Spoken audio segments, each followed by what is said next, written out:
that delivers the song. Our beauty surrounds us. So with great pleasure, I introduce Dr. Christine Horner. Thank you.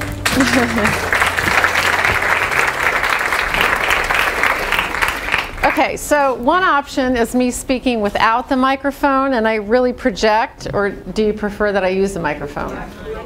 With a microphone, okay. They're going to torture me with a microphone. Okay, so thank you, Rita, she's so sweet. You can see why we're such dear friends. So historically, I was extremely Western trained. I'm board certified in general surgery and board certified in plastic surgery. So I was in residency forever. I did 15 years of school after high school. You know, I got out at age 33. This is going to go down. So there we go. So when I started my practice, I practiced as a plastic surgeon. I loved it, and as time progressed, I was not so much in love with it, but all sorts of different things happened. So some of you might, how many people have seen me speak before? Put your hands up. You know, a few. Okay, so I'll just tell you my background a little bit. Back in 19... Pardon me? We'd love to hear the story again. You want to hear the story again? Okay. I started my practice in 91. In 93, I get a letter from an insurance company. See, what we had to do as a surgeon is you have to write a letter to the insurance company and ask permission to do the surgery. And then they tell you, you know, whether they're going to allow it or not. And so I sent a letter to the insurance company for a patient of mine that was 32 years old that needed to have mastectomies and reconstruction. And I get a letter back and they say they're not going to pay for it because it's not medically indicated. And I thought, well, that's kind of strange. So I thought clearly there has to be some sort of mistake. And I called them up and no, it wasn't a mistake. This is their new policy. So long story short, I took that all the way up to a state hearing. That was for a Medicaid patient. And then they said, well, it doesn't matter. You know, you just won for that patient, but for nobody else. So if you had anybody else, you'd have to do the same thing. It took months and months and months. And then I got a letter from an insurance company, Blue Cross and Blue Shield of Kentucky, because I was working in Cincinnati. Another really young patient, like 35 years old, needed to have a mastectomy with reconstruction. And in their letter they said, we're not going to pay for breast reconstruction because it's on an organ with no function. I went, oh, you just said that to the wrong person. So you're going to pay and everyone's going to pay. So I organized a national campaign to make it mandatory that insurance companies pay for breast reconstruction following mastectomy. And first of all, we started in the states. And we got 35 state laws passed. And then I found a loophole law where really if you get any kind of support from your employer for your health care insurance, you're exempt from any of the state health care laws. They don't apply to you. And that's 60% of the population. So then there's Medicare, Medicaid, and so forth. And I thought, you know, how many people are we really covering with this? It's just ridiculous. So at that point, it was like, well, we need a federal law. And we're going to make this a really long story short. I met President Clinton because I was just like, you know, you start at the top, right? I'm tired of starting at the bottom. So I met with him, and then we worked on it for years, and we actually got the law passed. It's the first time and only time they've ever passed a law telling insurance companies that they have to pay for a specific procedure. So it passed in 1998. And in 1993, actually that same year I was starting that campaign, my own mother gets breast cancer. And she got metastatic disease, didn't want to live, didn't do any treatment, and died like 9 months later. And she had stage 1 disease. I mean, like no lymph node metastasis, all of her tumor markers were fabulous and everything, and 5 years later she shows up with this metastasis and dies like that. Now that really rocked my world because I worked for the American Cancer Society. I was the spokesperson for the American Cancer Society on breast cancer issues, and they taught me to say that we don't have any known cause, and we don't have any known cures. So the best thing that women can do are mammograms and breast exams. And I'm like, well, that's what my mom did, and she's dead. And in my practice, I watched my patients get younger and younger and younger. And finally, I was doing breast reconstruction on women in their 20s. And I was like, okay, something is wrong with this picture. So I went to the medical literature. We're very fortunate now with the internet where you can get on PubMed, which is a great site if any of you want to get on that and check it out. There's millions and millions of abstracts on research, so you can look up anything. And I thought, well, I don't know what I'm going to find, because I thought pharmaceutical companies did all the research. But in fact, in just a little bit of investigating, I found thousands of studies that show exactly why we have a breast cancer epidemic, and prostate cancer, and colon cancer, and heart disease, and so forth. All the things that we're doing to contribute to it, and the things that we traditionally don't do in this culture that are highly protective, and they're all natural. It was food, supplements, herbs, lifestyle. Everything I was taught didn't matter in my Western medical training. You know, you just treat it with pharmaceuticals to suppress the symptoms, or you cut it out. That's kind of the approach of it. I learned nothing about health. I mean, like nothing. So at that point, I also just kind of serendipitously got in contact with someone who had studied Ayurveda. How many people have heard of Ayurveda? Lots of people, yay. So Ayurveda is a traditional system of medicine from India. It's 5,000 years old. Ayur means life, Veda means knowledge. So it literally means the knowledge of life or lifespan. Very different from Western medicine. And this is a system of medicine that really teaches us about how to become and stay healthy naturally. Something, like I said, I never learned in my medical school training. No courses on nutrition. 20 years later, they still don't have any courses on nutrition. So it's not understood. Health is not understood. Disease is sort of understood, but they don't do very good with chronic diseases either. So when I started studying Ayurveda, I really had quite a bit of some epiphanies that happened. So as a plastic surgeon, my job was to try to turn back the clock. You know, people would come to me and they wanted to look younger, right? So what did I use in my little tool bag? Well, I had you know, repositioning the skin or using chemicals or things like that. I didn't actually make people younger. I gave, you know, the illusion of somebody being younger. And in my plastic surgery training, actually, we started waking up to the fact that in order to have our results last, we actually had to coach patients on how to take care of themselves.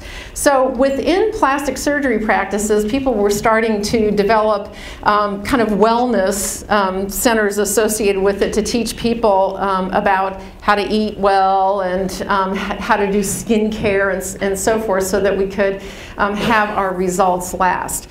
So when I first was starting to learn about Ayurveda, I went to a clinic where they do something called Panchakarma. Pancha means 5 and karma means actions. So 5 actions. But it's a detoxification program that's very unique to Ayurveda. Again, 5,000 years old. Its intention was to be used for people who were already eating organic foods, right? Already eating a non-toxic lifestyle, but just in normal foods and normal lifestyle, normal stress, we develop toxins in our body. And so it was recognizing the profound importance of detoxifying the body, rebalancing the body, and rejuvenating it. So it's rejuvenative procedures, basically. So I go to this clinic, and it's like a very luxurious spa. It's all, I mean, it's not anything horrible. You get wonderful massages using sesame oil, and a lot of the spas around here now do something called Shirodara, where it has an oil stream back and forth on the forehead, which is very soothing to the nervous system. But everything is designed to rebalance the body and enhance the inner healing intelligence. So every single procedure in Ayurveda is designed for that. And I love the kind of paradigm of understanding Ayurveda, where so oftentimes what we do is, if you visualize us as a tree, you know, we have a tendency to get really anally compulsive about all the sophisticated things going on in the body, which I say we're out there kind of messing with the leaves, you know, pruning the leaves and everything.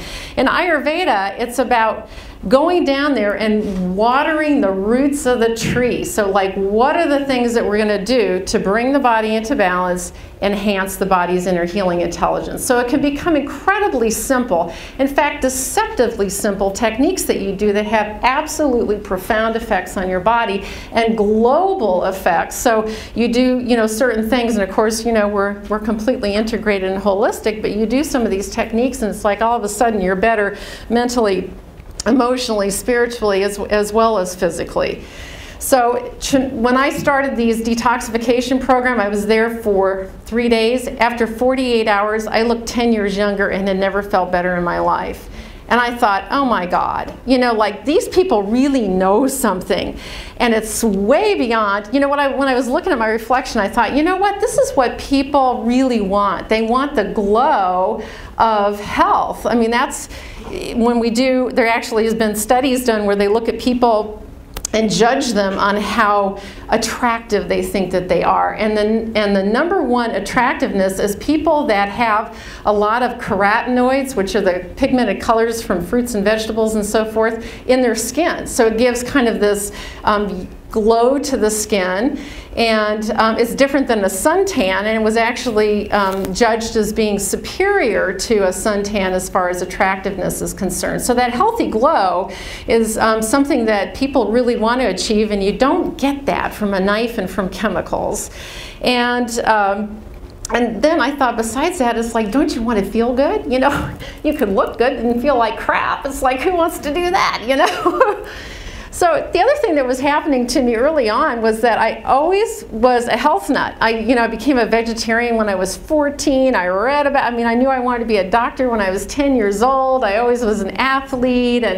And when I was in my early 30s, I remember just like, my energy was low. I'd have crashes in the afternoon. I thought, oh my God, it's like I'm doing everything I know what to do, and it's like downhill from here. It's like, geez, what do I have to look forward to? So I thought if someone would just tell me what to do, I'd do it. And that's, again, in Ayurveda, they look at you as far as the different body types that you are and tell you very specifically about even like what vegetables you should consume, which ones you should avoid, what fruits you should, based on your body type. And just some very simple, like I said, kind of deceptively simple techniques that you do that have profound effects on your physiology. And now I tell my age, I'm proud of every day I've lived. I'm 53 years old. I run 5 miles every day. I climb mountains. I lift weights. and I do an hour and a half of yoga, too. And I'm a vegetarian, so, and I meditate. I practice transcendental meditation. So one thing is I definitely walk my talk. Everything that I recommend that people do, I already do. And I truly feel as good, if not better, than I did when I was in my 20s. And it's just like, age becomes irrelevant. So my new book, and my other book that Rita was talking about, I wrote was, everything that you could do to help lower your risk of breast cancer. And in the book I said, you know what? Everything that I found that lowers your risk of breast cancer as far as what do you need to avoid and what you need to do, they're the exact same things that lower your risk of prostate cancer, colon cancer, chronic diseases in general, and help to give you extraordinary health. So my book also won the Best Health Book of the Year in 2006. Now I'm working on another book, and this one's called Radiant Health, Ageless Beauty. And it's about all the things that you can do to slow aging, enhance your beauty, and stay healthy naturally. And really trying to stop yourself from getting any chronic disease, experiencing extraordinary health, and looking radiantly beautiful. They're all one and the same. If you do the things that help to keep you healthy, you're going to look great, feel great too, and you look a lot better when you're doing those things as well. So this book is taking me forever because there's been an explosion, an absolute explosion in research in the last 2 years. if I get on PubMed, my other book, I'd have like 15 studies, you know, for each subject or subcategory. And now everything that I look up, there's like 1,000, 2,000, 3,000, and a lot of it in the last 2 years. You know, so it's just like, that's why I get up at 3 o'clock in the morning every morning and just start, you know, downloading all this research and reading through it. And I've spent a year doing that, you know, at this point in time. So tonight, what we're going to be talking about is the things that I have found through doing that research about what you can do to really be able to become and stay healthy naturally, experience an extraordinary state of health simply and naturally. And you know, avoid the knife as much as you can. I definitely will have a facelift someday, but I'm really trying to postpone it as long as I can. So first of all, let's just start with, you know, what does it mean to be an American? Well, it's getting worse and worse. You know, as time progresses, you might have noticed that our health is not getting better. You know, people are getting fatter. The obesity epidemic is really increasing tremendously. 60% of us are overweight. I mean, it's just like insane. I remember when I was a kid, you'd have one kid in your class that was overweight, and now, you know, 60%. If you live to be 65, your chances of having a chronic disorder in the United States, 80%. I mean, that's like, so we think it's normal, right? We think it's normal that when you get older, this is why, you know, age is something that's really not respected in our culture, because I think part of the reason is because, you know, we're not working with the rhythms of nature and honoring our bodies in a way that we can, and so we don't age we don't age well. And so what age means to us is that we're going to get fat, we're going to have wrinkles, our energy is going to be horrible, we'll probably have heart disease. 81 million of us have heart disease. A third of us die of heart disease. If that doesn't get us, then we probably have cancer. You know that almost 50% of us get cancer in our lifetime. You know, it's a little bit less, or a little less than 50% for men and a little bit more than a third for women, but almost 50% of people. It's like, hello, you know, is this normal? Isn't there a different choice that we could have about this? And it's like in other cultures, people can be vibrantly healthy, you know, past 100.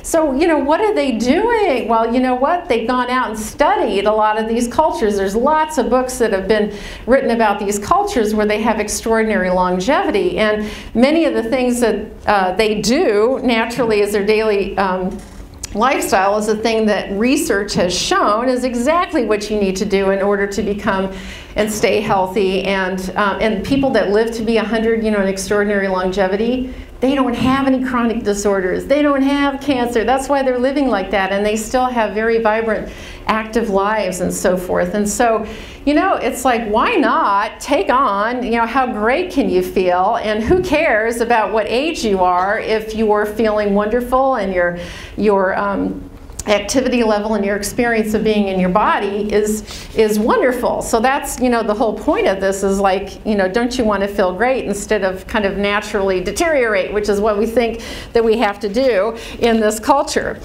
Now, if you think that the Western medical system is going to help you out in this one, you know, think again, because, you know, 46 million of us are uninsured. You know, so like that's not going to help those people out. And then for the people who are insured, you know, take it from a doctor who tried to get insurance companies to pay for things. They don't want to pay for anything. They particularly aren't going to pay for preventative care because they don't even know what preventative care is.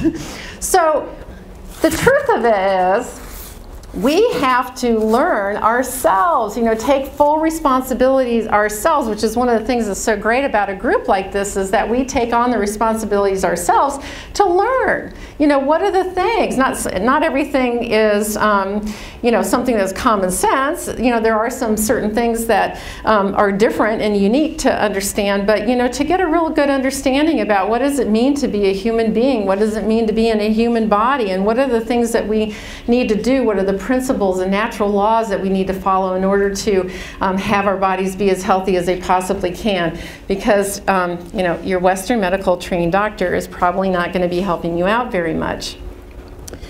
So anyway, to prevent all those horrible symptoms we talked about, you know, the things that we want to do are, you know, look at what are we doing that's making us so incredibly unhealthy, and what, you know, so what are the things that we're supposed to avoid, and then what are the things that we should favor. Now, first of all, what I want to talk about is just the theories of aging first, because they're kind of interesting. And when I talk about all the things that you should avoid and then all the things that you should favor, I'll relate it back to those theories of aging so that you can see why those are things that are important for us to promote our longevity and to promote our health. So when the theories of aging, this is another exploding area of medicine, is kind of an anti-aging. There's even an anti-aging you know, subspecialty in medicine now. But there's been over 300 theories in aging. Now, you can say, are any one of those, you know, ones that's like absolutely the truth? Well, no. In fact, all of them are true, is what we find. So there's reasons they came up with those theories, and there's evidence of why those theories actually are a part of the things that contribute to how we age and how we develop chronic disease. So you can take those 300 theories and we divide them up into some major categories so that we can understand it a little bit better. So there's two major categories they divided them into, and one's called program theories and the other one's called error theories. So the program theories have to do with the fact that we have biological clocks in us. And it's very evident if you look at animals. There's certain animals that have very high metabolisms, you know, little mice and stuff, and they don't live very long. And then you have things like, you know, the tortoises that live, you know, to be 200 years old or something. But we know, we can say average lifespan, oh, a dog usually lives this long, or that breed, and that cat lives this long, and so forth. And so that's an indication that we have biological clocks within us. And we also know that there's certain predictable things that happen to the human body as far as the cells and when they start to die off and so forth. The error theory has to do with the fact that we are constantly bombarded with oxygen-free radicals, inflammation, toxins, and so forth, where it's causing damage to our system. So it's damaging our cells, it's damaging our DNA. We have all these repair mechanisms that are in place to help repair it, but it kind of exceeds that. And so the damage over time is something that causes our systems to wear down and eventually causes us to have chronic diseases and to die. Now, the other kind of major categories that these theories have been divided up into are the molecular theories and the cellular theories, and also a system-based theory. So the molecular theory has to do with the fact that we do have genes that govern certain aspects of longevity and lifespan. So on chromosome 4, they found some longevity genes that are present on that, and there's certain things that can activate those longevity genes, certain lifestyle and certain supplements and so forth that you can take that can help to activate that.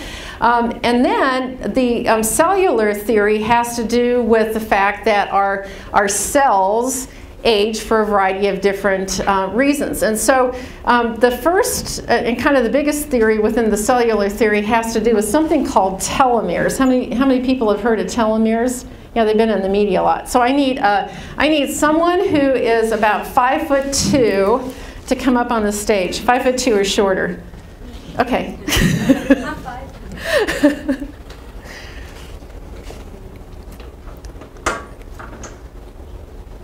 But she has heels on.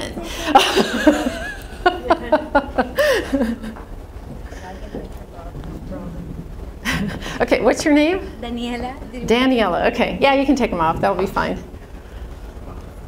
Okay, so Daniela, I want you to stand with your legs apart and your hands up, like that. Okay, so this is what a chromosome looks like. Usually it's not this beautiful, but a chromosome looks like an X. And this is where your, the ends of your chromosomes are up here. So I had to have her short so I could reach. So at the end of the chromosomes here are the telomeres. And what happens with each cell division, so the way that your body replenishes and renews itself, if you remember from high school biology, is that the chromosomes line up in the center of the cell, they duplicate themselves, and then they spread apart and divide. And so each time a cell divides, or the DNA replicates itself and divides, then a chunk of the telomere comes off. So you'd like, break off her nails, right? One cell division, that's a horrible thing, right? Then, more chunks off with each cell division, and finally we got no hand left, and that's it. The cell dies. Now here's my funny medical student. When I did my medical students, I would do a genetic lecture. So put your hands up. So this is a chromosome, right? And if you look at a normal chromosome, it's an X. So women have X chromosomes, right? And then the men, we say, have a Y chromosome. So like lift your leg up. Okay, all the way, like bend it back. The other way, back. There, okay, there's a Y chromosome. Now we call it a Y, but I said, this whole genetic material is missing. That's where you learn how to change a roll of toilet paper and ask for directions. And okay, that's good. Thank you, Daniela. My medical students learned a lot from me.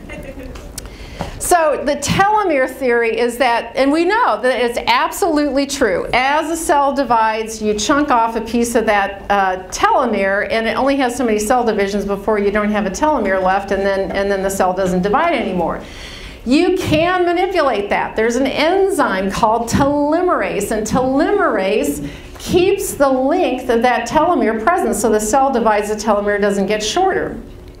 There's lots of things that you can do, diet and lifestyle, that can either shorten your telomeres or lengthen your telomeres. And consistently they find that people, like in twin studies for instance, they find that the twin who looks chronologically a lot older and has more disease and dies earlier has shorter telomeres than the other one. So there's a lot of environmental things that you can do. The other aspects to the cellular theory also include oxygen-free radicals and inflammation. And you'll find, to me this is kind of getting down to the root problems. One of the major problems that we have with aging and damage to our organism has to do with oxygen-free radicals, inflammation. You'll find that, with everything. And the final category has to do with systems-based theories. And system-based theories are center around the fact that we have endocrine systems, nervous systems, immune systems, and so forth. And as we age, those systems become less effective.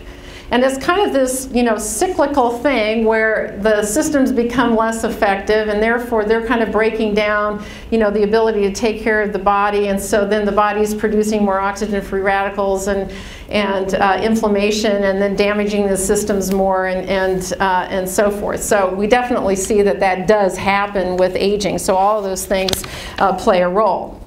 Now, there is one thing that researchers have found consistently. They've been doing research for 70 years on this. So the first experiment was done on some rats in 1935. Every time they do this, this experiment, they come up with the exact same thing. The most consistent and only real proven way to extend lifespan. What do you think it is? Oh, people. This is the thing about Miami. You are the smartest people I speak to. I had to make this lecture harder. I was thinking, how can I stump them because they're so smart? You're smarter than any place in the country. Calorie restriction. Did you say that? Who said that? So, like cutting back, eating less. Door prizes. We have door prizes for smart people. I had to load up my bag because people are so smart. So door prizes for the smart people. So whoever said calorie restriction or reducing your calories? Right here. I think there were multiple people. Okay, so with rats, in 1935, they reduced their calories by 30%. Now what the researchers thought was that those rats were going to be sick. They thought they were going to get skinny and develop diseases and die earlier, and that had the opposite effect. They were much healthier and they lived 30 to 40% longer. So then they, repeated it over and over again, came out the same way. And you can say, okay, fine, that's, laboratory rats, but what about human beings? Well, the next thing that we do is to test it in primates because they're the closest thing to us, and guess what? Same thing happened with them. Now to do it in human beings is a little bit more difficult because, our average life span is long, so it would take a long time to figure this one out, but men live 75 and women, the average age is 80 years old, so you'd have to follow it out actually for generations to see the effect of it. But there was an experiment that was done in the Arizona desert back in 1991 to 1993. Some of you may remember this. These crazy people, a couple of doctors, some scientists, there were 8 people in all, went into this bubble in the Arizona desert, and they had set up, like an ocean in there and a garden, and they, were trying to be as self-sustaining as they could possibly be for 2 whole years. They didn't, they survived. You want to kill each other probably after being in a confined space for 2 years with somebody, but so they purposefully reduced their caloric intake by 30%, just to see what would happen for a 2-year period of time. Then they came out of this, it was called the Biosphere 2. Does anybody remember that? Yeah, So, so they found that when they came out of that and they did the tests on them, they had the exact same metabolic changes that the rats had. Exactly the same. So, they had decreased cardiovascular risk factors, their lipid profile went down, their blood pressure went down, their blood sugar levels were a little bit lower, their insulin sensitivity was better. Now that's something that's real interesting, where they found that insulin sensitivity plays a huge role on our ability to develop chronic diseases and age. So actually oxygen-free radicals, inflammation, and insulin sensitivity are kind of the 3 key factors that they found that are incredibly important to control or improve if you want to lower your risk of virtually every single chronic disorder, not just diabetes, but every single chronic disorder, and to help to lengthen your lifespan. So they saw all these physiological effects in these people that had done this caloric restriction for 2 years. Now, again, how can we say, well, who knows if they're, they did it for 2 years, do you have to do it forever, are they going to live longer? We don't have that information yet. But if we look at cultures that have extraordinary longevity, like the Okinawans, we can say, well, that might very well be a factor. In fact, most of the cultures that have extraordinary longevity, they follow a low-calorie diet. And the Okinawans eat 20% less than the Japanese and 40% less than Americans do. So it may be a factor. Now, when you do that's called an observational study, and you actually can't do cause and effect with that. And an example of that is that hormone replacement therapy study, which was done by observing the women who were taking it. Well, those women who take hormone replacement therapy tended to be of a higher socioeconomic status, exercising, more health conscious, and so forth. And so they said, oh, it's improving their health. But actually, it didn't improve their health, and we didn't find that out until we did something prospectively, meaning you follow people into the future. That's when you get the best information. So for now, we don't know for sure, what kind of effect it's going to have, but it definitely improves all of our metabolic and physiological parameters, which would indicate that we'd have better health, and then also a less risk of a disease. So, you're saying, okay, so do we all have to starve ourselves in order to become, I'd rather not starve myself and live a shorter life, right? Well, the thing is there's actually a lot of things that you can do, one thing in particular we'll talk about later, that mimics calorie restriction. So calorie restriction, how does it work? Well, first of all, the big 3, we found that it reduces your oxygen-free radicals, it reduces inflammation, it increases your insulin sensitivity, it lengthens your telomeres, it also reduces the amount of white fat that you have on your body. Now, this is a real interesting thing that they've done research on, and it's you know, being fat in our society has a lot of stigma about it, as far as, you know, you don't look so hot in a bikini and no one wants to sit next to you in an airplane. But it's way worse than that, because fat is metabolically active. So what do I mean by that? Well, metabolically active means that the fat is producing all sorts of different proteins, inflammatory proteins, produces oxygen-free radicals, it produces hormones, you know, because we know that people who are obese have a much higher incidence of breast cancer, prostate cancer, colon cancer, so forth. It produces metabolically active hormones like estrogen, and estrogen becomes, or the fat becomes a factory for estrogen after menopause. So the more fat you have in your body, the higher your risk of breast cancer is. Well, so the fat is metabolically active. So that's another way that the caloric restriction works. Now, you could say, all right, like how skinny do I have to be, right? So there was a study that was done with Japanese people, and they looked at you know, the whole range of, like, you know, just being completely emaciated and anorexic to being, you know, obese. And of course, if you are either of those extremes, your risk of disease and your longevity is not so great. And there's kind of a happy medium. But the thing is, the happy medium is like way over on the lean side.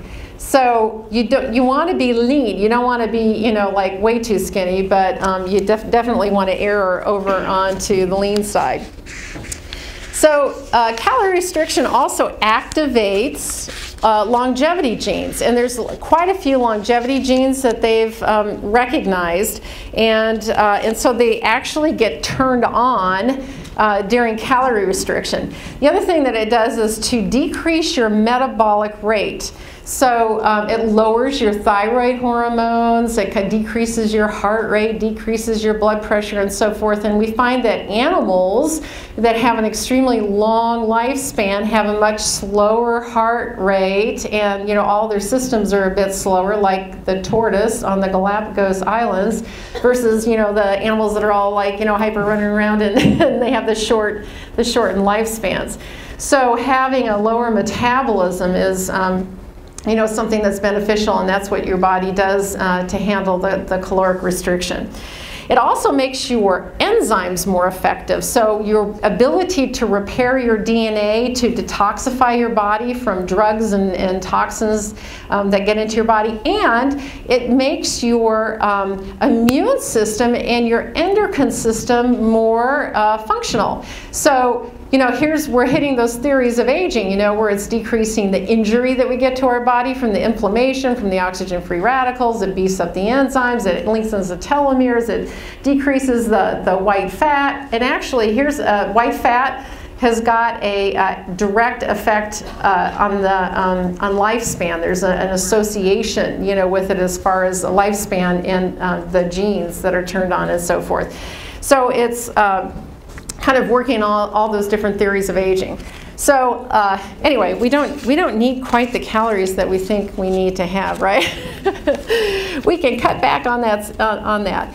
Okay. So next, what I want to do is talk about what are we doing in our society that's making us so fat and sick, you know, and causing us to have 80% of us to have chronic disorders at age 65. And we're 37th, according to the World Health Organization, as far as our ranking in industrialized nations for our health care, and 27th as far as our longevity in industrialized nations. So even though we have the most expensive healthcare system in the world, 16% of our gross domestic product, we're not very healthy. So what are we doing that's creating our health to not be what we want it to be?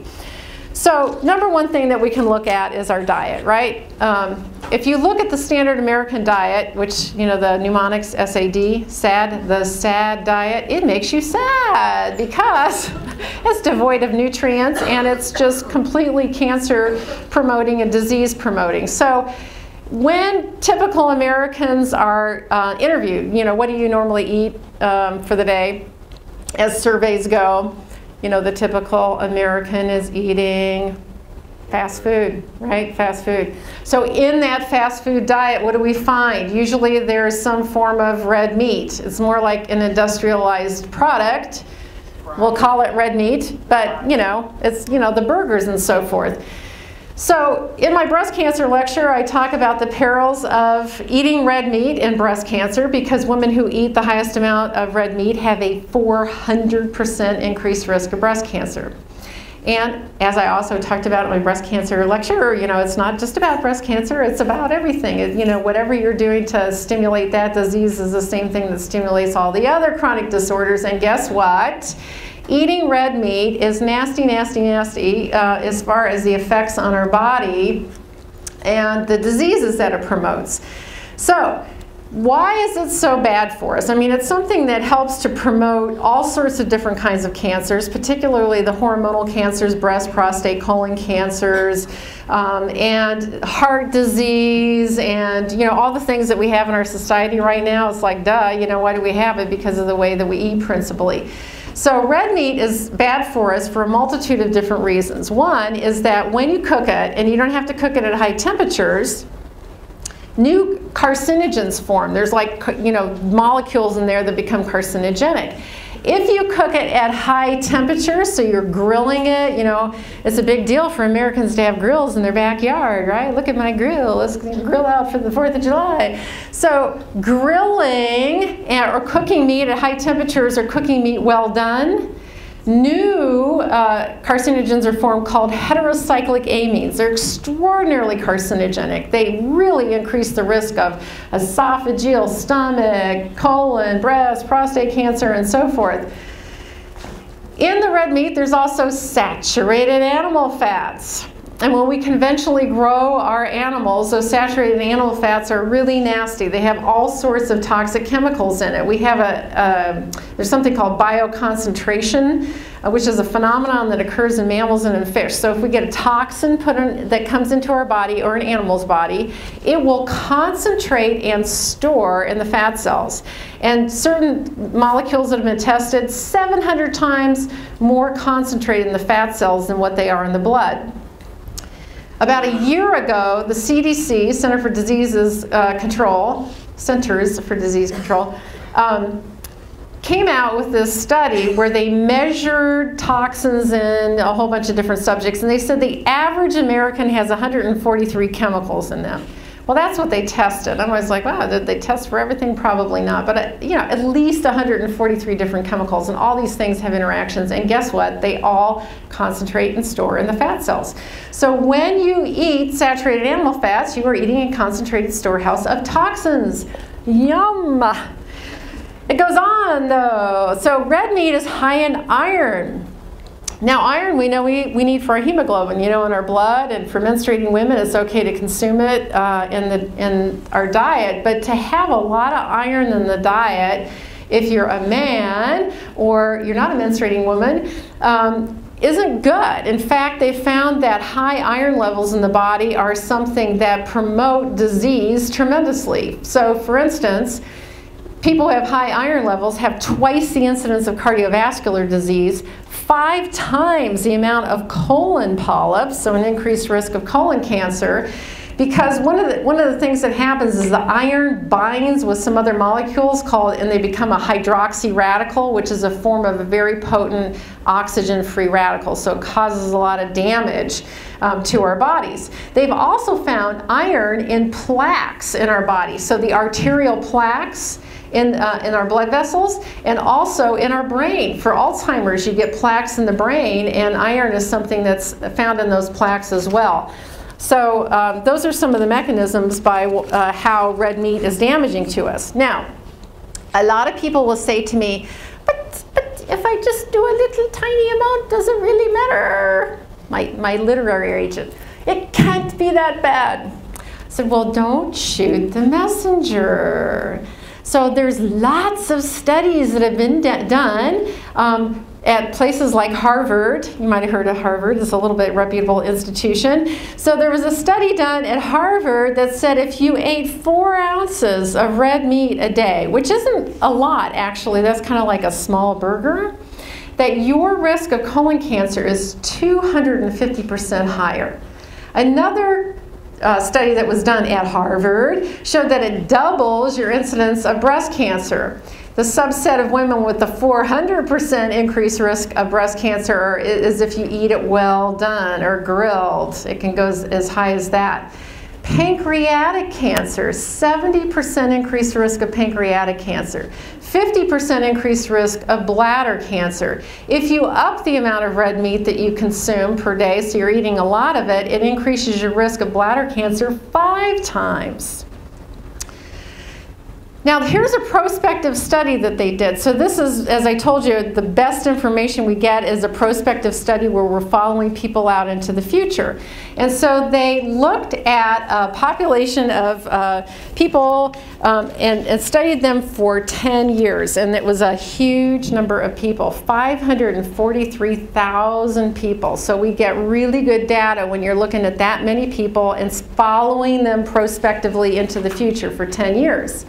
They took middle-aged to old, both men and women, and they found that the people who ate 4 ounces of red meat, again, that's not a lot, 30% more likely to die in the ensuing 10 years that they followed them in this study. And they died mostly of cardiovascular disease and cancer. So don't shoot the messenger. Probably worse than red meat. Could there possibly be something? Guess what it is? Sugar! Okay, we got a winner over here. Sugar! The more research that's being done on sugar, the worse we're finding that it is. Promotes oxygen-free radicals, promotes inflammation, makes your cells less insulin resistant, promotes obesity, heart disease, all sorts of different cancers, really fuels breast cancer, prostate cancer, colon cancer, as well as others, because it's a favorite food for cancers is glucose. And it also completely knocks out our immune system. So you know when you consume a high sugary meal, there's been several studies that have done that looks at the white blood cells of our immune system is circulating in our bodies, and they find that the absolute number and the function of those circulating white blood cells drops anywhere between 50 to 90% for 5 hours afterwards. So if you want to slug your immune system, eating sugar is one of the best ways to do that. Sugar causes a big inflammatory response in the body, so worst of all, it causes wrinkles and premature aging. Now, it's also been linked to mood disorders like depression. You know, you eat the high sugary meal, you zip up, and then you kind of crash down, and it's also been associated with a higher incidence of Alzheimer's. Now, they're doing tons and tons of studies on a particular subgroup of our sugar delivery device, soda. You know, when I was 20, I think, I used to drink Tab. I don't even know if they make it anymore. And I remember, you know, drinking one and looking at it and going, you know, there doesn't seem to me that there's any redeeming nutrient value of this substance. In fact, it's kind of like, you know, drinking Drano, and I'm sure it's like dissolving my teeth. So I quit. Like, I haven't had a Coke or anything like that since I was in my 20s. And thank God, because the research that's coming out on it is, I mean, it's unbelievable. It's horrible. So if you think sugar is just the worst part of a soda, think again, because the fizz in it is caused by phosphates. Now, they've done all this research on phosphates, and they found that it actually shortens your lifespan. It is pro-inflammatory, oxygen-free radicals and so forth, that it helps to demineralize our bones. It actually speeds up the muscle wasting. So now as you get older, you lose some of your muscles, which is why I lift weights. But don't want to have that floppy lower arm thing. I'm like, I'm not doing that one. So, but the phosphates alone are something that, you know, contribute to all those various different diseases, including, you know, shortening your lifespan. Well, if you add the sugar in there, we know that that is something that's really contributing to the obesity epidemic in children. And it's one of the reasons they're pulling all the sodas out of the schools. And Michelle Obama is working as hard as she can to try to change things in our schools because of the horrible obesity epidemic. It contributes to diabetes, obviously, with a high level of sugar. Metabolic syndrome, which is characterized by having high blood pressure and hyperlipidemia and things that help to promote cardiac disease and diabetes. When you metabolize the Coke or the Pepsi or whatever, what they put in it to sweeten it isn't just pure sugar. They put in it something called high fructose corn syrup. And so that stuff is really deadly for us too. And how we metabolize it is we metabolize it through our liver, just through the same pathways that we do alcohol. So the more that you're consuming, that you get the similar damage of like what you get in it with alcohol, drinking excess amounts of alcohol. So it's called a non-alcoholic fatty liver syndrome. And the scariest thing of all is that they found a very strong association between drinking colas, and they could be diet or sugared, and pancreatic cancer. You drink 2 a week. 2 a week. There's a statistically significant increase in pancreatic cancer. This is good news, isn't it? I love telling you the bad stuff because it's just so depressing. But you have to remember there's a lot of good stuff, and like the more you do, the more the effects are, and they multiply up together and become way more effective. So that brings us to alcohol. So alcohol is kind of an interesting substance because, I used to be like way against it because if you drink 1 drink a day, it increases your risk of breast cancer by 11%, 2 drinks by 22 to 40%, and 3 drinks by 33 to 70%. 1 drink and 11% actually isn't all that much, and sometimes you can like take away some of the negative effects by taking a folic acid or folate as a B vitamin. It helps to minimize the damage caused by alcohol. But if you're looking at chronic diseases in general and longevity, what they've consistently found, and this is cultures that have extraordinary longevity, they all drink wine. So 1 to 2 glasses of wine a day actually improves your health. And they found, like when they look at a graph and they say, okay, here's your level of chronic diseases and ill health.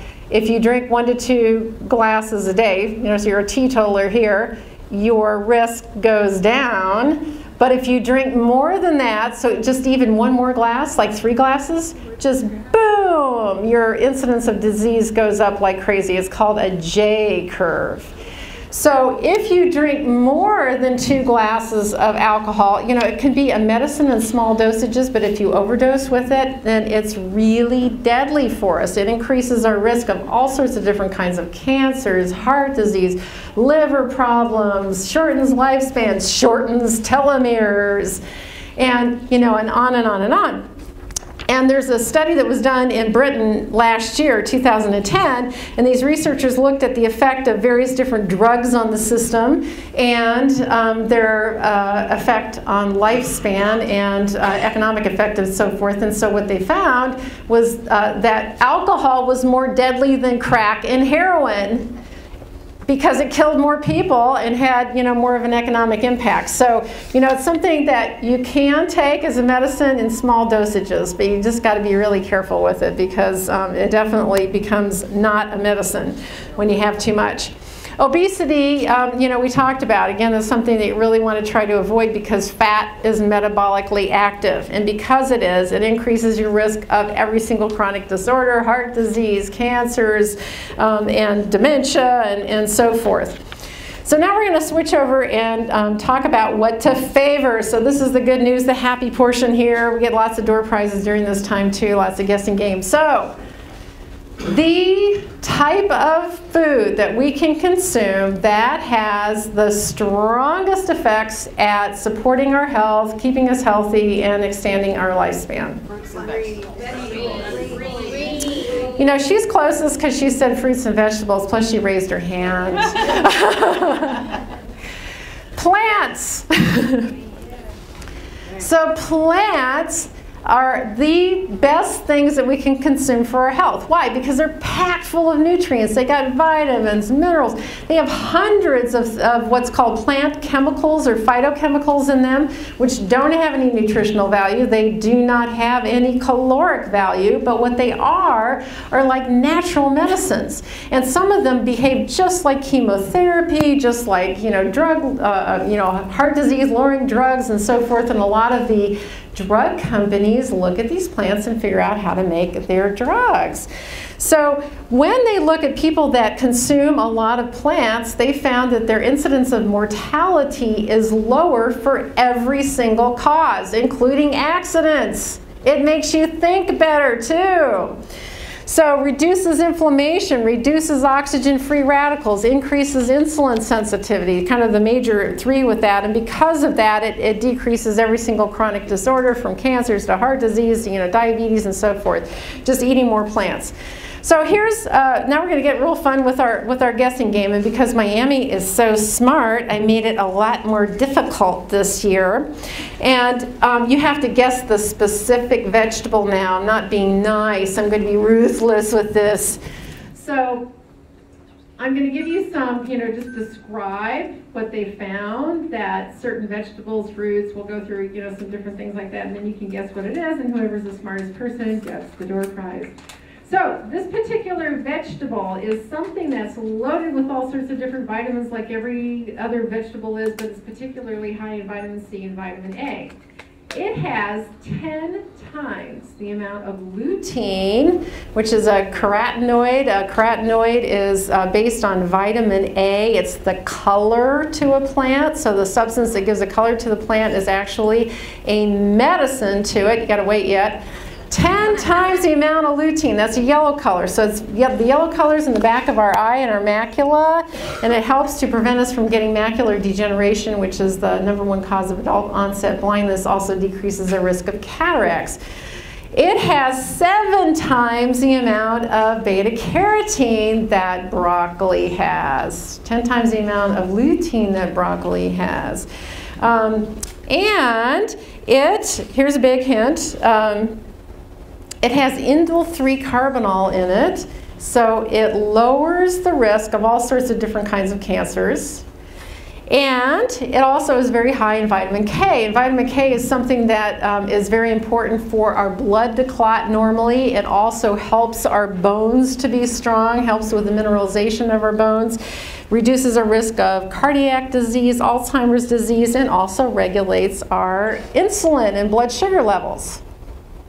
Okay, now you can guess. Kale. Jeez, I'm telling you what, I can't believe this. Just throw it out into the audience, everyone. Jeez, kale. God, I'm going to have to come up with some real obscure stuff the next time. Kale? Kale's fabulous. You can actually make it a million different ways in the internet. Beautiful thing because you can get any recipe. So my favorite thing is kale chips. So you take kale and you rip it up into these little pieces and you put some olive oil on it and sprinkle nutritional yeast on it that makes it taste like cheese. You pop it in the oven at like 375 for 8 minutes, and then you have these delicious crispy chips that almost taste like they have salt and cheese on it, but very, very good for you. Okay, here's a fruit, Smarties. So this particular fruit, again, really high in all sorts of different vitamins. Now, one of the distinctions of this particular fruit is that it has all sorts of different kinds of molecules in it that are standouts in other types of fruits and vegetables. And this one has kind of got all of them in there. So it's very high in proanthocyanins. That's a type of antioxidant, anti-inflammatory molecule in it. Ellagic acid, which is found in green tea, and that has a lot of different anti-cancer properties to it. It's also very high in quercetin. So quercetin is a flavonoid, which is found in onions and in apples, and very powerful antioxidant, anti-inflammatory, reduces your risk of cardiac disease and so forth. But one of the cool distinctions is that it increases nitric oxide in our body. So nitric oxide is a gas that's formed and in our blood vessels, and it helps our blood vessels to dilate. So it's very good for coronary blood flow. In addition to that, it also has something called catechins, which are found in green tea, and they're thermogenic, so that means it helps us to lose weight. And they did a study where they had 2 groups of dieters, and they gave the one group of dieters this fruit to eat every day, and those dieters lost 77% more belly fat and twice the amount of weight as the group that was not getting this particular fruit. It has salicylic acid in it, which is from aspirin. So, you know, it's a nice anti-inflammatory, decreases pain. It also increases dopamine, which is a neurotransmitter, which is kind of a feel-good neurotransmitter, and it improves our memory and learning. Okay, everyone. Blueberries. You know, this just isn't even fun. You guys are so smart. We'll just have door prizes for everybody as they come out. So blueberries, that's right. So blueberries are one of the greatest fruits that you can consume. Now, whole grains, sometimes there's some controversy about whole grains. People have some problems digesting it. Dr. Mercola, who I have a lot of respect for, but I disagree with on several different areas, and one of them is whole grains. You know, he said, oh, it's pro-inflammatory, it makes your cells less, you know, sensitive to insulin, and promotes diabetes. I don't know what research he was looking at, because when I went through the medical literature and looked at that specifically, you know, eating whole grains, you know, just like the other plants, loaded with different nutrients, reduces your risk of every single chronic disorder from heart disease, obesity, cancer, so forth. It has alpha lipoic acid in it, which is one of the, you know, best types of antioxidants, is both lipid soluble and water soluble. So it goes across the blood-brain barrier. It helps to protect our brain and also helps to protect our skin. So whole grains are something that I think are really important to add into the diet. And the other thing that it has in it is something called lignans. And lignans I spoke about before in relationship to flax seeds, because flax seeds have 100 times more lignans than any other known edible plant. And that's one of the reasons why they're so powerful at lowering the risk of cancer. There's about 12 different ways that lignans help to inhibit the growth of breast cancer, but they also inhibit the growth of prostate cancer and colon cancer and so forth. But the reason I bring them up is that it's not just for reducing your risk of cancer. It also has powerful effects at lowering your risk of cardiovascular disease through many different steps. It reduces your belly fat. It decreases your risk of diabetes. And it also helps with your cognitive abilities. So they did a test on our experiment on women with going through menopause, where they would get kind of foggy, and had them doing a high amount of lignans, and they found that their cognition was a lot better. Now, a lot of times people will say to me, so like, how are you supposed to get all this stuff in, right? Well, Brevale is a lignin supplement, which is made by Barlean's flax oil. So that was the, you know, the samples that I gave out to you is Barlean's. And they found a way to isolate the lignin capsules, so you don't have to, you know, go through security with your coffee grinder to grind your flax seeds when you're traveling, which they wouldn't let you do, right? You can take this supplement, Brevale, and they found that it lowers the risk of breast cancer and prostate cancer and heart disease, and then it helps with mood if you have PMS, and also helps with menopausal symptoms as well. So it's an easy way to take that. Now, the next thing is consuming the right kinds of oils. And I'm sure you guys are so smart, you know all this stuff anyway, but I'll just mention it. So omega-6 fatty acids, we need to have their essential fatty acids, but if we take them in excess and they're in everything in the standard American diet, then they become pro-inflammatory, produce more oxygen-free radicals, and contribute to disease. So we want to actually consume a lot of healthy oils. And you know, in the past we used to think that we had to do low-fat diet. We found that's not true. Mediterranean diet, you know, they consume a massive amount of olive oil. It's the ratio of the good fats to the bad fats that you need to consume. And so you need to really have your diet flooded with omega-3 fatty acids, omega-9 fatty acids, which are in olive oil, and omega-7 fatty acids, which are kind of interesting. They're very high in a plant called sea buckthorn, and they're very specific for your skin. But we need a lot of omega-3 fatty acids in order to counteract the omega-6s, and they promote health so unbelievably that that's another thing where it's like you absolutely need to be taking supplemental omega-3 fatty acids every day in order to achieve the optimal health. Every cell in our body has a lipid membrane. Every nerve is encased in fat. Our brains are, you know, principally fat. So whatever we consume in our diet, that's the type of fat our body makes itself out of course. So if you flood yourself with omega-3 fatty acids, it has anti-inflammatory effects, antioxidant effects, increases insulin sensitivity, makes all of our cells function more efficiently, and decreases your risk of all sorts of different, you know, chronic diseases, shrinks, cancers, and so forth. Also, there was this really cool study in the looking at omega-3 fatty acids with aging. And what they found is that they measured the omega-3 fatty acids in the body, the DHA and the EPA. They found that with each standard deviation of increased amount of omega-3 fatty acids, that there was a 32% longer telomere length. So, you know, it actually lengthens and preserves your telomeres. And people who have the highest amount of omega-3 fatty acids in their body, lowest cause of all cause mortality. So again, excellent, and you know, to me it's like there's no question you got to have that in your diet just because you've got to counteract the bad fats. Okay, guessing game. Gee, I hope I stumped you on this one. I'm really getting upset that I haven't stumped you yet. Okay, this one. So this one's a drink. Don't guess it yet. I'm not going to make it easy either. So this is a drink, and they found that this particular drink is something that reduces heart disease. It decreases your risk of diabetes. It decreases your risk of all sorts of different kinds of liver diseases, from cirrhosis to hepatitis C damage, fibrosis, and so forth.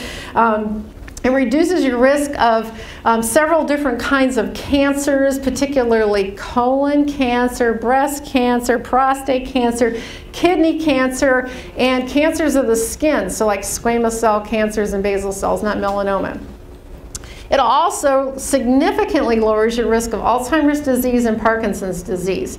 And just as a daily thing, it helps you with your cognition, so you can kind of think faster, do testing faster, improves athletic performance, and also helps with weight loss. It's not green tea. I wouldn't make that easy. Yay, I did it. Pomegranate juice. Pomegranate juice. Caffeinated coffee. Really? Starbucks, Starbucks, Starbucks. I stumped you. I'm so excited. Caffeinated coffee.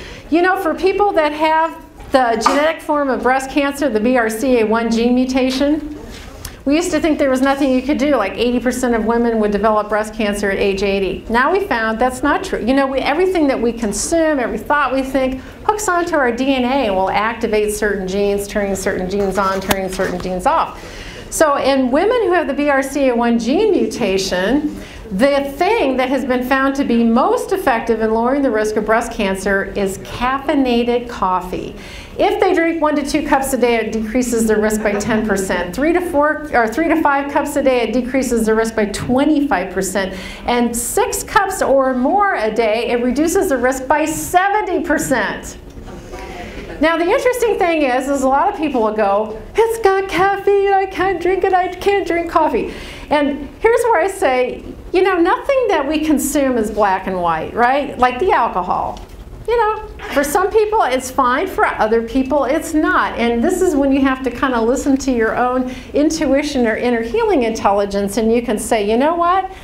You got so many different choices of things that you can choose to help to promote your health, and you can say, you know what? I don't do well with that. Well, then don't have it. Do something else. I mean, there's so many other things that you can choose. But if you're a coffee drinker, like I am, French roast in the morning, you don't have to feel bad about it because, you know, it has lots of good health effects. Now, it does have some detriments too. You know, it can help to pull calcium out of your bones. It can, you know, increase stress hormones in your body and so forth. But we definitely know that it has some great benefits as far as helping to reduce some pretty serious chronic diseases. Okay, here's another drink. So this drink is loaded with antioxidants, anti-inflammatories, and improves your insulin sensitivity. So yeah, everything does that. This particular thing is the thing that mimics calorie restriction more than anything else. Activates the exact same genes that calorie restriction does. Actually will promote the cells so they won't you know, die. They live longer. It has certain proteins that it produces that help to control lifespan and weight loss, which is called sirtuins. It improves the mitochondria in our cells, which are kind of the powerhouses in our cells, and they found have been really linked as far as longevity is concerned. And it decreases the risk of various different cardiovascular factors. But again, of all, I mean, studied extensively of all the things that they found, this is the one that mimics calorie restriction. There we go, resveratrol. So resveratrol is in red wine, right?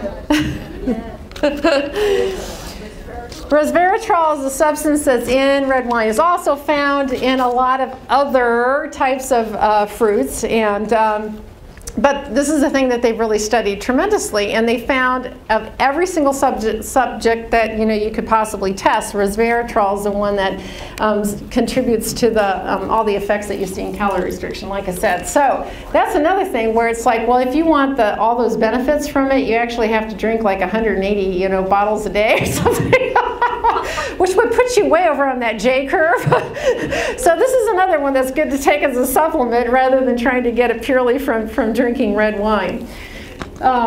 Okay, so let me see what else here. You know, I'll just mention, you know, green tea, you know, we're not going to even talk about it, but, you know, that's probably one of the healthiest things you can possibly consume. It reduces your risk of dozens of different kinds of cancer, heart disease, diabetes, you know, anti-inflammatory, antioxidant, all that, you know, all that kind of stuff. So usually the therapeutic dose is 6 to 10 cups a day, you know, which can be challenging. Turmeric, you know, is another one where it's a spice, an Indian spice that's a cousin of ginger, and that one has 3,700 studies done in the medical literature now.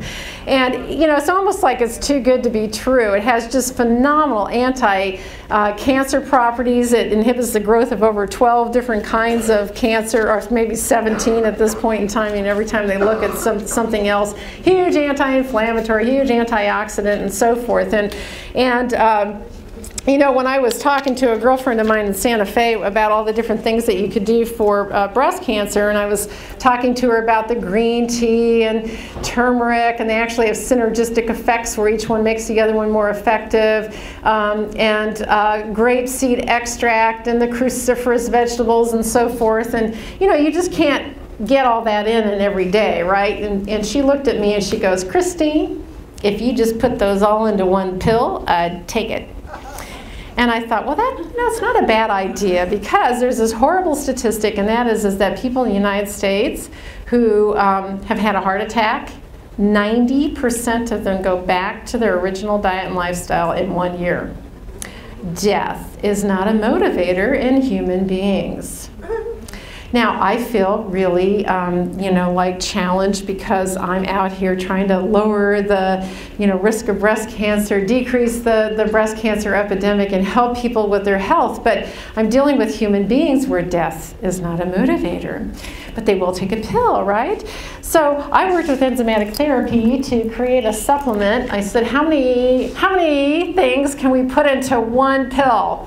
So we put 7 different nutritional supplements into one pill. Green tea, turmeric, maitake mushrooms, grapeseed extract, vitamin D, huge amount of research on vitamin D, and a couple different chemicals from cruciferous vegetables.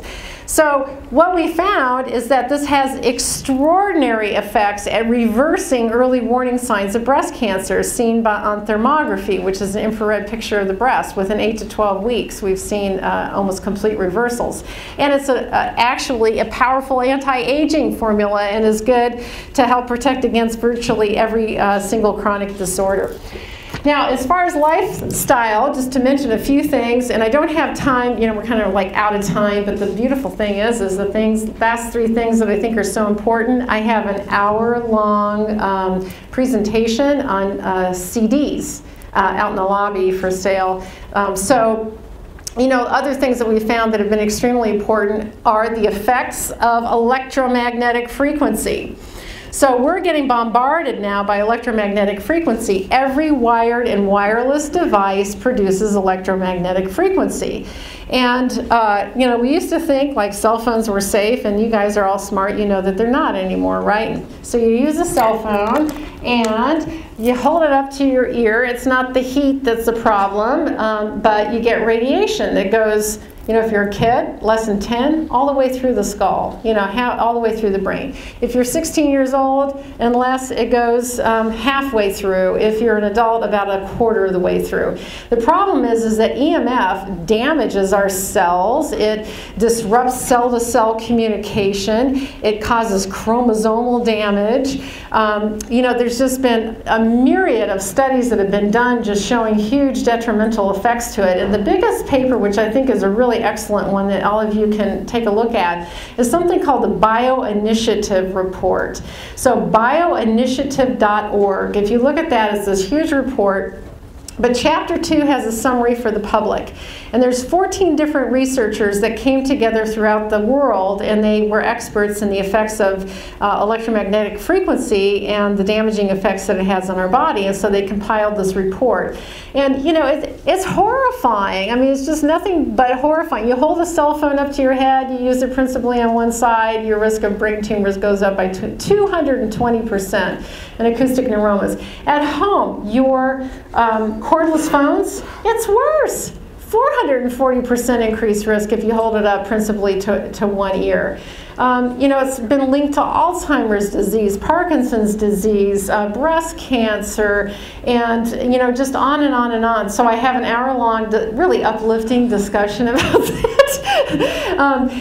But there are things that you can do. So I like to kind of be the bad news, good news person. So there's a company, I did a lot of research to try to find, what was the thing that we could do to protect ourselves and what company had the best products. And so there's a company that was called BioPro. They've now been bought out by another company called Gia Wellness, so they changed their name. But they've created these devices, and it's kind of hard to see, but there's a black little chip that's a self-adhesive thing that goes on the back of the phone. And it works through 2 different technologies. So one, it works kind of like through quantum physics. So in quantum physics, we know at the finest level of life, we have these vibrating strings. Well, those vibrating strings create frequencies. And so they've measured the frequencies of cells in our body, and they found that if we have healthy cells, they have certain frequencies. If we have unhealthy cells, they have other frequencies. So what they did was to take 4 frequencies of the healthy cells, impregnate that into that material, so it's shooting that frequency out at you. It acts as a tuning fork, so it's vibrating at the healthy frequencies. Your cells start vibrating at those frequencies, and they become more resistant to environmental stress and EMF. Lots and lots of research to prove that. If you use a cell phone for 2 minutes, it will alter your brain waves for an hour afterwards. They did a study on 17-year-old drivers. They used a cell phone for 2 minutes, and they found the reaction time went down to that of an elderly person. I mean, just unbelievable effects on us. So it's something we really need to protect ourselves from. The second technology that it has in it is a Russian technology called MRET, M-R-E-T. And what that does is that when the EMF hits the substance, it activates a noise field and it interacts with the EMF, so when the EMF actually hits our body doesn't recognize it as a foreign invader, because that's one of the things it does. We haven't been subjected to electromagnetic frequency previously, and so our bodies recognize it as a foreign invader. There's an alarm reaction that goes off. There's all sorts of proteins, heat shock proteins and so forth, that indicate stress on the body, so that's one of the problems with it. When you use these devices, the brainwave activity is markedly improved. All sorts of indicators that we have for stress are extraordinarily improved as well. So those are made for the phone. I also have ones for computers, and then they make a pendant, and I jazzed mine up because I'm from New Mexico, right? But this is the pendant, and you can just put it on a simple silver chain. Has both technologies in it, and it helps to protect you from the radiation while you're flying. If you go Wi-Fi, we're just like in a soup of EMF. So that's something that's extraordinarily important to protect ourselves from. In addition to that, detoxification is something that's extremely important for us because we're in a toxic soup.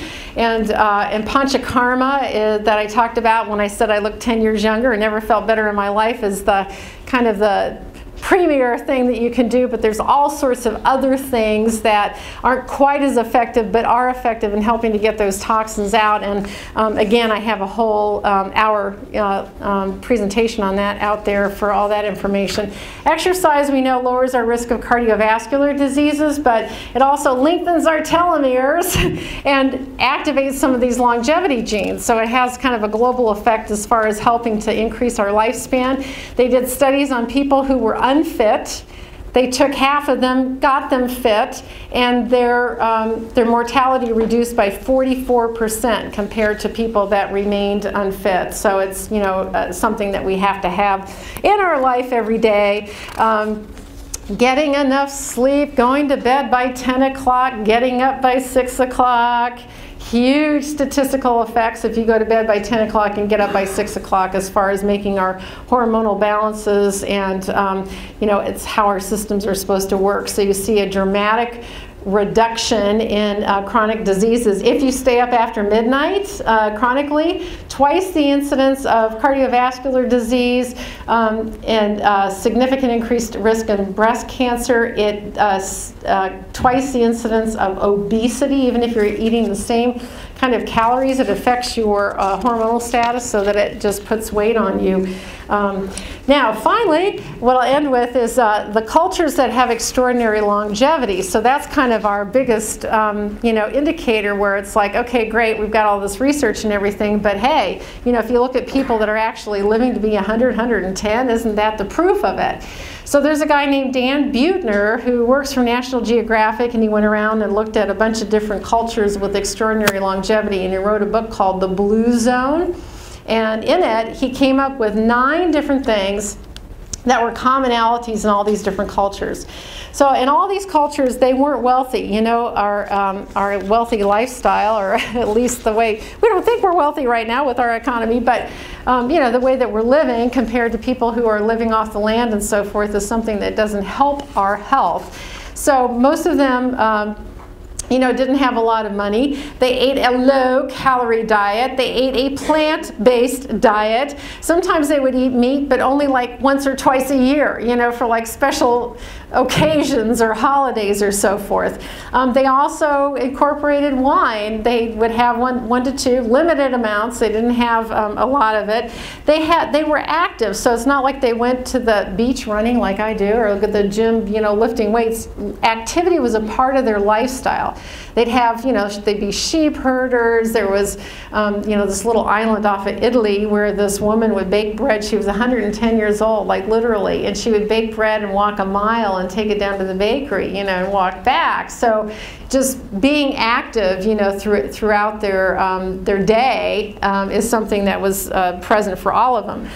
The rest of them is real interesting because they all have to do with our relationships that we have with each other. And Dean Ornish wrote this wonderful book that was called Love and Survival, and it was based on looking at the impact of relationships on our diseases and on survival. And he found through the medical research that there was nothing that affected us more, not cigarette smoking, genetics, diet, or anything, than being in relationships with each other and being in loving, supporting relationships. So we're actually wired to be in loving, supportive relationships. And if we're in those kinds of relationships, it produces the best health and the best survival. If we're in really horrible relationships, it's very damaging and shortens our lifespan.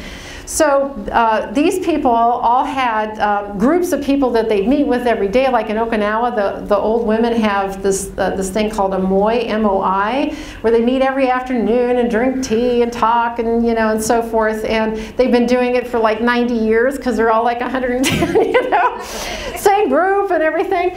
But having that socialness, having a spiritual group, having a sense of purpose, and then keeping company with the wise, which is an old Ayurvedic saying, but being with people that have healthy habits. So if you're hanging out with people that are laying around couch potatoes and drinking 6-pack of beer every afternoon, you're going to start doing that too. That's not health promoting. But if you hang out with people who are healthy and have good health habits, that's something that really helps you too, and helps to promote your longevity and so forth.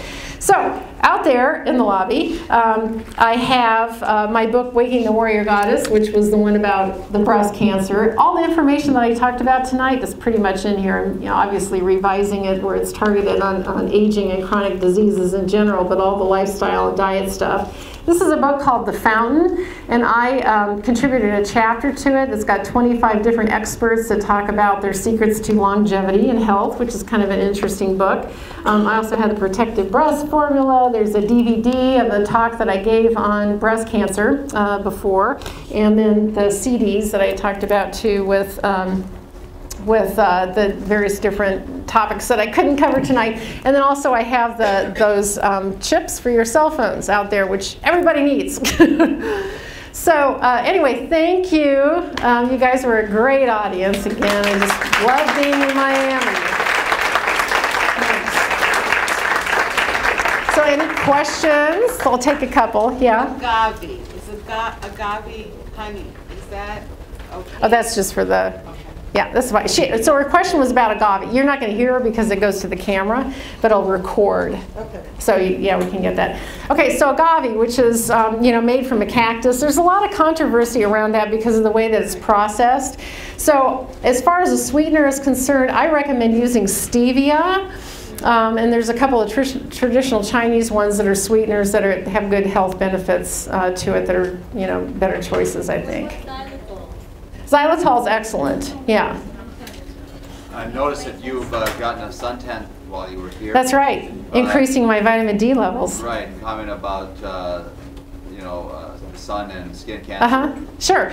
Well, it's interesting so his question was about this. He knows that I have a suntan because I've been running on Miami Beach, right? And working on my vitamin D levels. So the getting sun is really an interesting thing that's gone through many different evolutions. So as a plastic surgeon, obviously the sun was your worst enemy. So you try to avoid the sun, and I did. I didn't get suntans for I was a sun baby up until the time I was 30, and then I just stopped.